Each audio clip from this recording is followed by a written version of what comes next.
Workshop with an MS specialist? eSupport Health is hosting a workshop with rehab psychologist and specialist in MS and identity, Dr. Abbey Hughes. Dr. Hughes is a clinical psychologist at Johns Hopkins University in the Department of Medicine and Rehabilitation, and is all about helping people with multiple sclerosis cope with the issues and the difficulties associated with chronic illness and disability. The talk is going to be on MS disability identity and fighting stigmas. So you know I'm going to be there because I got some stigmas to fight. Also, I got some disabilities to identify. Dr. Hughes is a specialist, and so you're bound to get some good game from her research. And there's a question and answer period, because obvi. Click the link in my bio or below to register.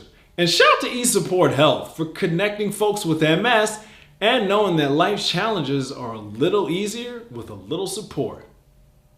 eSupport Health, that is.